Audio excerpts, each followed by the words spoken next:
आता सर्वात पहिले कंपनीचे काय तर असेट चेक करायचे. असेट, आता कंपनीचे असेट वाढू राहिले. आता आपण पाहिलं की टँजिबल असेट असते, इंटँजिबल असते. टँजिबल असेट म्हणजे डोळ्यानं बघता येणार आहे. आता हे जे असेट आहे याच्यात फक्त टँजिबल असेट काउंट केले जाते. आता असेट कंपनीचे वाढू राहिले, भले प्रॉफिट नाही वाढू राहिलं पण कंपनी असेट वाढू राहिली म्हणजे कंपनी काहीतरी काहीतरी ग्रोथ करू राहिली. असेट वाढू राहिले कंपनीचे, कंपनीचा रेव्हेन्यू कन्सिस्टन्सी वाढू राहिला. होऊ शकते कंपनी प्रॉफिट मार्जिन जे आहे ते प्रॉफिट मार्जिन नाही करू राहिली, प्रॉपर हे नाही करू राहिली. प्रॉफिट मार्जिन कंपनीचे हे नाही करू राहिलं, कंपनी मेंटेन नाही करू राहिली, त्यामुळे लॉस दिसत आहे आपल्याला. पण रेव्हेन्यू वाढत आहे. आता रेव्हेन्यू वाढत आहे, कंपनीचा प्रॉफिट मार्जिन मेंटेन केली तर बॅलन्स शीटवर लॉस दिसतच आहे. प्रॉफिट सॉरी, लॉस नाही, प्रॉफिट दिसणार आपल्याला भविष्यात इन फ्युचर. तर आपण याला कन्सिडर करू शकतो की नॉर्मल आहे कंपनीचा. इतकी पण चांगली नाही आहे ग्रोथ, इतकी पण चांगली ग्रोथ नाही दिसत आहे पर्सेंटेज वाईज जर पाहिली आपण. पण नॉर्मल ग्रोथ दिसत आहे, कंपनीचे असेट वाढत आहे आणि बॅलन्स शीटवर सध्या प्रॉफिट नाही पण प्रॉफिट येऊ शकते. त्यानंतर रिझर्व्ह आणि सरप्लस मध्ये बघा कंपनीच्या काय काय. रिझर्व्ह आणि सरप्लस मध्ये कंपनीच्या बघा 861 करोड रुपये आणि कंपनीचा कर्ज घेतलाय. टोटल बॉरोइंग म्हणजे कंपनीने कर्ज घेतलंय, म्हणजे कंपनीच्या टोटल बॉरोइंग पेक्षा जास्त कंपनीपाशी रिझर्व्ह सरप्लस आहे. म्हणजे कंपनीवर जर काही संकट आलं तर कंपनी कंपनी आरामाने ते बॉरोइंग म्हणजे हे जे कर्ज घेतलेले कर्ज फेडून आणखी पण कंपनीपाशी पैसे उभे आहेत. तर कंपनीची बॉरोइंग आपण पाहिलं की एवढी टोटल बॉरोइंग आहे आणि एवढा रिझर्व्ह आहे, म्हणजे 861चा सरप्लस आणि रिझर्व्ह आहे कंपनीपाशी आणि टोटल बॉरोइंग आहे 491. म्हणून कंपनीचा डेप टू इक्विटी रेशो आहे, म्हणजे कंपनीचा डेप टू इक्विटी रेशो आहे 0.69 आहे. आता टोटल बॉरोइंग आणि कंपनीचा जर टोटल सरप्लस आणि रिझर्व्ह जर सेम असेल इक्वल, म्हणजे आता हा जो आपण वरचा कॉलम पाहिला टोटल रिझर्व्ह आणि सरप्लस आणि बॉरोइंग हे जर सेम असेल तर कंपनीचा हा जो डेप टू इक्विटी रेशो दिसत आहे खाली, हा जो डेप टू इक्विटी रेशो दिसत हा 1 राहील, हा 1 राहील. आता बॉरोइंग पेक्षा रिझर्व्ह सरप्लस जास्त आहे म्हणून हा 1 पेक्षा कमी आहे. जर बॉरोइंग वाढत गेली कंपनीची रिझर्व्ह आणि सरप्लस पेक्षा तर हा 1 पेक्षा जास्त आहे डेप टू इक्विटी रेशो. आता डेप टू इक्विटी रेशो जर 2 पेक्षा जर खराब असेल एखाद्या कंपनी, 2 पेक्षा जर जास्त असेल तर त्याला खराब कन्सिडर केल्या जाते. 2 पेक्षा जर जास्त असला तर कंपनी अशा कंडिशन मध्ये येऊ शकते, एखादं जर आर्थिक संकट आलं तर कंपनी ते कर्ज फेडू नाही शकत आणि कंपनी त्या कर्जाच्या जाळ्यात फसू शकते. म्हणून 2 पेक्षा जर एखाद्या कंपनीचा डेप टू इक्विटी रेशो असेल तर तो थोडा निगेटिव्ह कन्सिडर केला जाते. 2च्या अंडर आहे म्हणजे तो नॉर्मल कन्सिडर केला जाते, ठीकठाक कन्सिडर केला जाते, म्हणजे कंपनी त्याला इझिली हँडल करू शकते, इझिली मॅनेज करू शकते जर 2च्या खाली असेल तर. आता डेप टू इक्विटी रेशो आपल्याला नॉर्मल दिसत आहे, म्हणजे बॉरोइंग आणि सरप्लस कंपनीचा नॉर्मल दिसत आहे. फक्त आपल्याला एक तो ऑफर कॉस्ट सेल आहे तो एक निगेटिव्ह पॉईंट दिसला आणि कंपनीच्या बॅलन्स शीटवर सध्या सध्या प्रॉफिट नाही आहे, भविष्यात येऊ शकते. आणि आपला काय तो फ्रेश इश्यू कमी आहे ऑफर कॉस्ट सेल पेक्षा, हा एक थोडा निगेटिव्ह पॉईंट आहे. त्यानंतर त्यानंतर आपल्याला पाहायचं एक रेशिओ असते, एक पी रेशिओ असते, पण कंपनीचा लॉस मध्ये असेल तर तो रेशिओ दिसत नाही. आता कंपनी ही लॉस मध्ये आहे, जवळपास प्रॉफिट नसल्यासारखं आहे, तर पी रेशिओ यांनी कॅल्क्युलेट करून दे दाखवलेलं आहे. 1 मिनिट. आता एक आपण दुसरा आहे जो आज लिस्ट झाला सनस्टार म्हणून, त्याचा पी रेशिओ, एक रेशिओ असतो पी रेशिओ, तो इथे नाही दिलेला आहे. पी रेशिओ असतो तो नाही दिलेला, आपण सनस्टार म्हणून आयपीओ तो आयपीओ कम्पेअर करतो. सनस्टार सनस्टार लिमिटेड आयपीओ, हा आयपीओ आज लिस्ट झाला एनएससी वर. आता याचा अनालिसिस करू. आता पी रेशिओ काय असतो तो सांगतो तुम्हाला.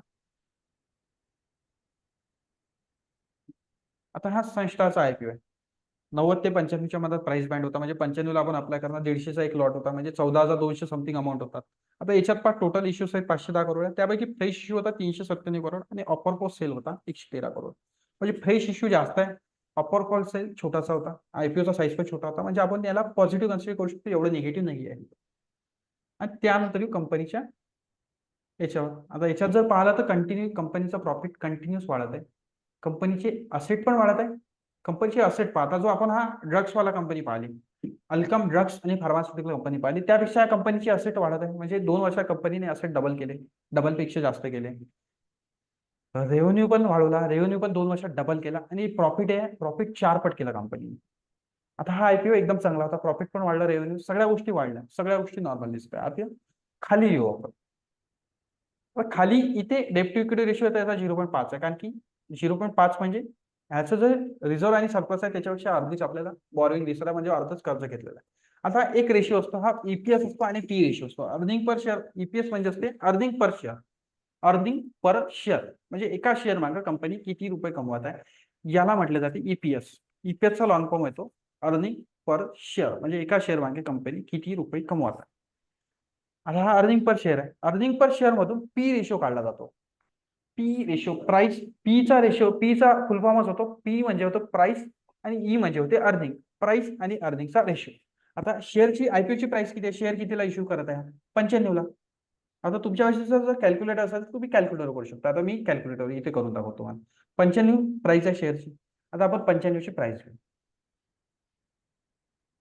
आता आपण कॅल्क्युलेटर काढू. मी इथे कॅल्क्युलेटर काढतो.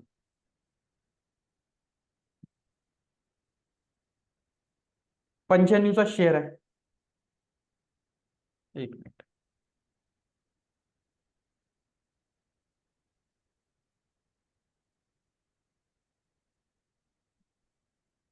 पंच्याण्णव शेअर आहे त्याला, सॉरी 95 आले नाही ते, 9.5, 95 शेअर आहे त्याला भागेला एका शेअर मागे कंपनी किती कमवत आहे, 4.75 रुपये.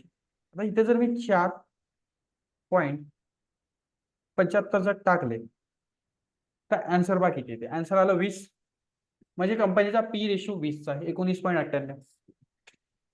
आता याचा अर्थ असा होतो की आता इथे मी काय केलं, 95 भागिले 4.75, म्हणजे प्राइस आहे 95, प्राइस आहे 95 आणि एका शेअर मागची अर्निंग आहे 4.75 रुपये. म्हणजे कंपनी 95 रुपये लागू राहिले कंपनीला 4.75 रुपये कमवायला. याचा अर्थ असा होतो ना की 75 रुपये घेऊन कंपनी 4.75 रुपये कमवत आहे. म्हणजे कंपनीला 4.75 रुपये कमवासाठी 95 रुपये लागत आहे. तर मग 1 रुपया कमवासाठी कंपनीला किती रुपये लागत आहे, तर 1 रुपया कमवासाठी कंपनीला लागत आहे 20 रुपये. म्हणजे कंपनीचा जेवढा पी पी रेशो असेल तेवढे रुपये कंपनीला लागत आहे 1 रुपया कमवासाठी. आता या कंपनीचा 20चा पी आहे, म्हणजे 20 रुपये लागत आहे कंपनीला 1 रुपया कमवासाठी. आता आपण हे प्री आयपीओच कन्सिडर करणार, पोस्ट आयपीओचं कन्सिडर नाही करणार, कारण की पोस्ट आयपीओ मध्ये कंपनीचे नंबर ऑफ शेअर वाढणार, त्यामुळे पी वाढणार आणि अर्निंग कमी होणार. पण नंबर ऑफ शेअर जे वाढत आहे, कंपनीचा फ्रेश इश्यू आहे, तर कंपनी पाशी काहीतरी पैसे आलेले आहेत, त्या पैशाचा कंपनी सध्या युज करायचा आहे, म्हणून आपण हे पोस्ट आयपीओचा डेटा हा कन्सिडर नाही करणार. आता जे कंपनीने आयपीओने आज पैसे उचलले, आता आज कंपनीचा आयपीओ लिस्ट झाला, तर आता जी कंपनीने पैसे उचलले त्याचा कंपनी बिझनेस एक्सपांड करण्यासाठी पुढच्या क्वार्टरमध्ये युज करेल, आणि पुढच्या क्वार्टरमधला जेव्हा रिझल्ट येईल तेव्हा कुठे आपण त्याला कन्सिडर करणार. त्यामुळे आपण आता सध्या प्री आयपीओलाच कन्सिडर करणार. तर प्री आयपीओला कन्सिडर केलं तर 20चा पी आहे, म्हणजे 20 रुपये लागत आहे कंपनीला 1 रुपया कामासाठी. आता मला सांगा सर, तुम्ही इतकं क्लिअर आहे का? हो. नक्की?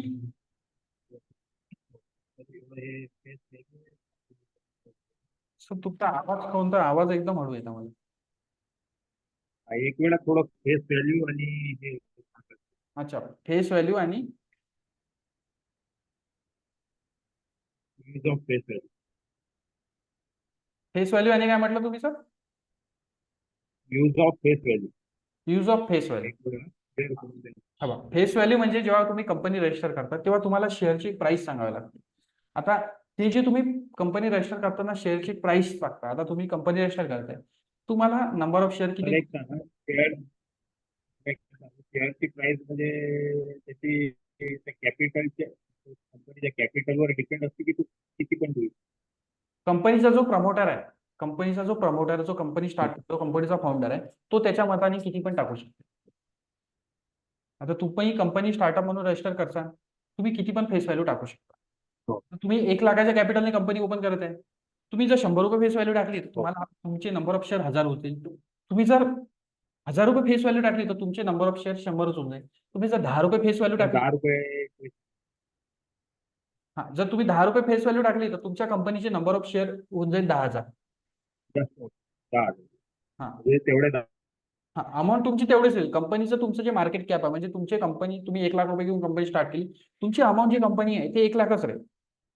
तुम्ही फेस व्हॅल्यू किती जशी मागे पुढे फेस व्हॅल्यू करता तशी तुमचे नंबर ऑफ शेअर मागे पुढे होईल, आणि ते मल्टिप्लिकेशन 1 लाखच येणार.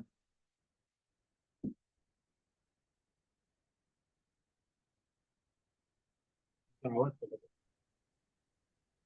समजलं सर? हो हो, कळलं कळलं. त्याचा use government capital gain tax लावण्यासाठी करतो. आता तुम्ही कंपनीचे समजा 100% शेअर तुमच्यापाशी, तुम्ही 100% एका नफात नाही सेल करणार, तुम्ही हळूहळू हळूहळू सेल जर करत गेले तर आता कॅपिटल गेन टॅक्स कॅल्क्युलेट करायला गव्हर्नमेंटला थोडा प्रॉब्लेम आहे. त्यामुळे गव्हर्नमेंट काय करते, फेस व्हॅल्यू ठेवायला लावते. आता फेस व्हॅल्यू घेत कन्सिडर करते, आणि तुम्ही समजून घ्या आता 10% होल्डिंग विकली, 10% होल्डिंग तुम्ही किती प्राइसला विकली, आणि फेस व्हॅल्यू पासून तुम्हाला किती प्रॉफिट झाला, ते होल्डिंग ज्या प्राइसला तुम्ही विकली ते प्राइस आणि फेस व्हॅल्यू हे कॅल्क्युलेशन काढते, त्यावर तुम्हाला कॅपिटल गेन टॅक्स लागतो. आणि एक यूज त्याचा हे पण आहे की फेस व्हॅल्यू जे आहे त्या फेस व्हॅल्यूवर कंपनी डिव्हिडंड देते. आता कंपनी जे शेअर होल्डर आहे, प्रॉफिट झालं त्याला डिव्हिडंड देते. डिव्हिडंडला मराठीत लाभांश म्हणू शकतो. कंपनी जे प्रॉफिट झालं ते कंपनीच्या शेअर होल्डर मध्ये कंपनी वाटते. तर त्याला त्या डिव्हिडंड जो आहे तो डिव्हिडंड फेस व्हॅल्यूवर कंपनी कॅल्क्युलेट करते. म्हणजे 200% ₹2 फेस व्हॅल्यू आहे तर 200% डिव्हिडंड दिला तर ₹2 डिव्हिडंड दिला. आता कंपनीला जर ₹10 डिव्हिडंड द्यावा असेल तर कंपनी अनाऊन्स करेल की 500% डिव्हिडंड अनाऊन्स करेल कंपनी आणि ₹10 डिव्हिडंड देईल. अशा प्रकारे ते कॅल्क्युलेशनसाठी यूज केलं जाते. फेस व्हॅल्यू पेक्षा आपल्यासाठी आयपीओचं जर अनालिसिस करायचं सगळ्यात महत्त्वाचा टॉपिक आहे जो आता आपण पी रेशो पाहिला ना, तो पी रेशो सगळ्यात इम्पॉर्टंट आहे. हा, कारण की आता 20चा पी आहे म्हणजे कंपनीला ₹20 लागू राहिले ₹1 कमवण्यासाठी. जर एखाद्या कंपनीचा 100चा पी असेल तर कंपनीला ₹100 लागू राहिले ₹1 कमवण्यासाठी. आता मला सांगा ₹100 घेऊन ₹1 कमवणारी कंपनी चांगली की ₹20 घेऊन ₹1 कमवणारी कंपनी चांगली? 20 रुपये देऊ. हा, ₹20 घेऊन ₹1 कमवणारी कंपनी कधी पण चांगली. त्यामुळे जेवढा कमी पी असेल तेवढी ती कंपनी स्वस्त आपण असं म्हणू शकतो. आता वॉरेन बफेटचं नाव ऐकलं असेल तुम्ही, वॉरेन बफेट. हो. वॉरेन बफेट जे इन्व्हेस्टमेंट करत होते, इन्व्हेस्टिंग, ते फक्त या पी रेशिओवर बेसवर करत होते. पी रेशिओ जेवढा आता कंपनीचा शेअर जो आहे, आता महाग आहे की स्वस्त आहे हे आपण व्हॅल्यूवर नाही डिसाईड करत, आपण तो डिसाईड करतो पी रेशिओ. आता समजून घ्या, आता जसं तुम्ही तुम्ही 1 लाखाची तुमची कंपनी आहे, तुम्ही तुम्ही आताच पाहिलं, तुम्ही ₹100 पण शेअर ठेवू शकता, ₹10 पण शेअरची व्हॅल्यू ठेवू शकता, एका शेअरची ₹1000 पण ठेवू शकता. एक वेळा एक वेळा पी रेशो पुन्हा सांगा. ठीक. पी रेशो म्हणजे असते सर प्राइस आणि अर्निंगचा रेशो. आता जसं कंपनीच्या प्राइस प्राइस म्हणजे त्या शेअरचा प्राइस. हा, एका शेअरची प्राइस. एका शेअरची प्राइस किती आहे इथे हो. दिसत आहे? ₹95. 55. ₹95 एका शेअरची प्राइस आहे आणि एका शेअर मागे कंपनी किती कमवू राहिली? ईपीएस म्हणजे अर्निंग पर शेअर. एका शेअर मागे कंपनी कमवू राहिली ₹4.75. आता आपण काय करणार? आपण सिंपल इथं केलं 95 भागेला 4.75. आता पी म्हणजे इथंच दिलेलं आहे, पी स्लॅश ई दिलेला आहे. आता हा जो स्लॅश आहे याचा अर्थ होतो भागाकार. प्राइस आणि अर्निंगचा रेशिओ म्हटला जातं, याला पी रेशिओ पण हो. म्हणतात. आता पी दिलेला आहे, पी म्हणजे प्राइस 95 भागेला अर्निंग पर शेअर. एका शेअर मागे कंपनी किती कमवत आहे, एका शेअरची प्राइस आणि एका शेअरची अर्निंग त्याला भागेल. उत्तर येते 20. आता 20 उत्तर आलं. आता हे 20 उत्तर जे आलं ते 20 उत्तर म्हणजे कंपनीला त्याला पी ₹1 कमवण्यासाठी लागत आहे ₹20. म्हणजे पी रेशो म्हणू आपण की ₹20 आहे कंपनीला. म्हणजे ₹1 कमवायला कंपनी ₹20 घेत आहे, म्हणून कंपनीचा पी रेशो ₹20 आहे. 20चा पी आहे सध्या. हे पहा, आपण आता जर असं सिंपल केलं तर मी पेंटवर घेऊन चालतो तुम्हाला. सिंपल पेंटवर कॅल्क्युलेशन करू. आता मी जर असा भागाकार देतो, या साईडला करतो, हे बघा भागाकार. इथे मी वरचा आकडा देतो 95. ते कळलं कळलं कळलं सर, आता कळलं. फक्त ते प्राइस मध्ये कळलं मला. म्हणजे प्राइस म्हणजे काय होत शेअर. एक वेळा बघून घ्या. शेअर किती. एक वेळा बघून घ्या, नंतर तुम्हाला प्रॉब्लेम येणार. आता इथे ₹4.75 कंपनी कमवून राहिली. आता जर याला आपण भागलं, याला जर आपण भागाकार दिला तर वरतं 20 येईल आणि खाली 1 येईल. आता याचा जर भागाकार केला तर असं काहीतरी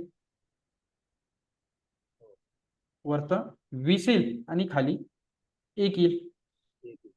1 येईल, कारण की याला 20चा भाग जाईल, याला 1चा भाग राहील, 1चा भाग जाईल. आता कंपनी काय करते, ₹95 घेऊन ₹4.75 कमवत आहे. म्हणजे कंपनीला ₹4.75 कमवासाठी ₹95 लागत आहे. आता याच्यावरून आपण ₹1 कमवासाठी किती रुपये लागू असा जर प्रश्न विचारला तर ₹1 कमवासाठी कंपनीला ₹20 लागत आहे, असं उत्तर येते.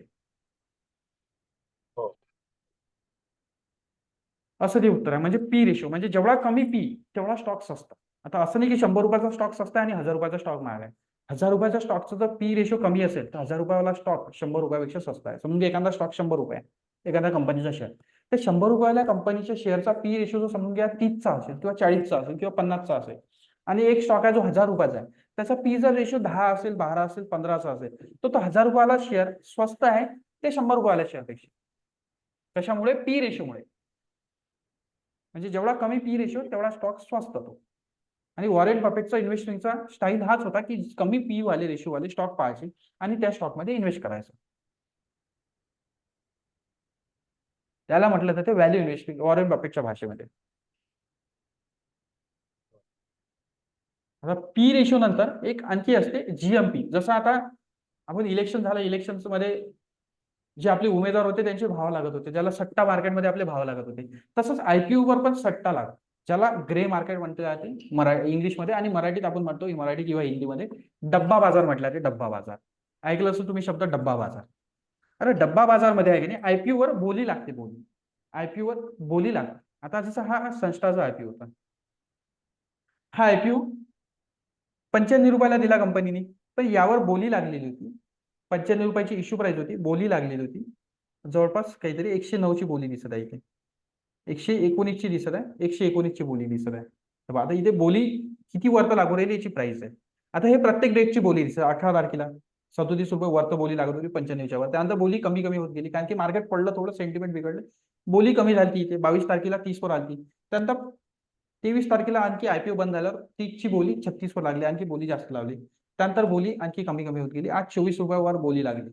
आता हा आयपीओ 119 वर ओपन होताना असं दिसत होतं, आणि आज ओपन झाला काहीतरी 120 वर हा ओपन झाला. 119 वर बोली लागली होती आणि 120 वर ओपन झाला. म्हणजे जिथे बोली लागते या ग्रे मार्केटमध्ये, या सट्टा बाजारमध्ये, तेवढ्यावरच हा आयपीओ ओपन होतो. त्याच्या आसपासच हा ओपन होतो, जवळपास 2-3%, 2-4% इकडे वर किंवा 2-4% खाली ओपन होतो हा. म्हणजे सट्टा बाजार हे हा इलिगल, गव्हर्नमेंटने मान्यता दिली इलिगल ऍक्टिव्हिटी आहे. पण जे न्यूज रिपोर्टर आहे, न्यूजवाले, त्या न्यूज कव्हर करतात. आता इलेक्शनवर सट्टा लागतो तो पण इलिगल आहे, पण तरी न्यूजवाले न्यूज कव्हर करतात. तशाच प्रकारे याच्यावर न्यूज कव्हर केला जातो. त्याला म्हटलं जाते GMP grey market. Grey market मधला प्रीमियम जीएमपी किती आहे. आता या आयपीओ वर जीएमपी होता 25चा, तर 25 रुपये वर ओपन झाला. तर अशा प्रकारे आपण जीएमपी पाहून आयपीओचं अनालिसिस करतो. म्हणजे जीएमपी आपल्याला सांगते की आयपीओ किती वर ओपन होणार. आता आता हा अल्केमी ड्रगचा आयपीओ, हा आयपीओ सध्या याचा आहे, संस्थाचा तर आला. याचा आपण जीएमपी पाहू शकतो. या चित्तोडगडच्या वेबसाईटवर वरती जर गेलो, इथे जीएमपी दिली. जीएमपी वर जर मी क्लिक केलं, तर इथे जीएमपी दाखवत आहे 170चा. आता हा आयपीओ 600 कितीला, आपला कितीला देता, हा 679 ला देता आपल्याला. आणि जीएमपी चालू आहे 170, 679 प्लस 170, 849 रुपयाला ओपन होईल, असं आपल्याला सट्टा बाजार म्हणजे ग्रे मार्केट दाखवत आहे हा आयपीओ बद्दल. तर 25%च्या आसपास गेन होईल असं आपल्याला दाखवत आहे. आता आपल्याला माहिती आहे कंपनीचा फ्रेश इश्यू पेक्षा ऑफर फॉर सेल जास्त आहे, थोडेफार फंडामेंटल एवढे काही खास नाही आहे याचे. तर आपल्याला दिसत आहे 1 तारखेला क्लोजिंग डेट आहे, तर आपण 1 तारखेचा वेट करू. तर याचा जीएमपी 1 तारखेपर्यंत जर कमी कमी होत असेल, आता याचा जीएमपी जर पाहिला 165चा 170 झालेला आहे 26 तारखेला. 26 तारखेला, आज 26 तारीख आहे. हा आयपीओ आहे 29, 30, 30, 31 आणि 1 तारीख अशी आयपीओची डेट आहे. आपण 1 तारखेला याला अप्लाय करू शकतो, कारण की आयपीओचे फंडामेंटल इतके चांगले नाही. हा जर जीएमपी कंटिन्यूस वाढत असेल तर आपण याला अप्लाय करायचा. जीएमपी जर कमी दिसत, कमी कमी होत असेल 31 तारखेपर्यंत, 1 तारीख लास्ट डेट आहे, 1 तारखेला जर आपल्या जीएमपी कमी कमी होताना दिसला कंटिन्युअस, तर आपण या आयपीओला अवॉइड करायचं. कारण की जेवढा जीएमपी आहे त्याच्या आसपास आयपीओ ओपन होऊ शकतो. आणि आयपीओची लिस्टिंग डेट आहे ह्यावाल्या अल्केमी ड्रगची लिस्टिंग डेट आहे 6 ऑगस्ट. तर 6 ऑगस्ट पर्यंत होऊ शकते हा जीएमपी. कमी कमी होता, जर खूप कमी आला तर आयपीओ निगेटिव्ह मध्ये पण ओपन होऊ शकतो. आता हा आयपीओ तर नाही होणार निगेटिव्ह मध्ये, इतका निगेटिव्ह मध्ये होणार, छोट्याशा प्रॉफिटमध्ये किंवा छोट्याशा प्रॉफिटमध्ये ओपन होऊ शकतो. आता सध्या 25%चा प्रॉफिट दाखवत आहे, 25%चा जीएमपी आहे सध्या, तर होऊ शकतो 10% किंवा 15%च्या जीएमपीवर कमीत कमी हा ओपन होऊन जाईल. म्हणजे 10%च्या जीएमपीवर ओपन झाला. आता आपल्याला भेटू राहिला हा 689 ला, 170 रुपये वरत, म्हणजे 889 ला हा आपल्याला ओपन होईल. म्हणजे आपल्याला एक जवळपास 25%चा प्रॉफिट होऊ शकते याच्यावर, जर एवढ्या जीएमपीवर ओपन झाला तर. अशा प्रकारे जीएमपी थ्रू आपण सांगू शकतो की आयपीओ किती वर ओपन होऊ शकते, किती खाली ओपन होऊ शकते. आलं का लक्षात सर? हो सर. ठीक आहे सर, आता बाकी आपण उद्याला बघू. ठीक आहे. ठीक आहे. ओके.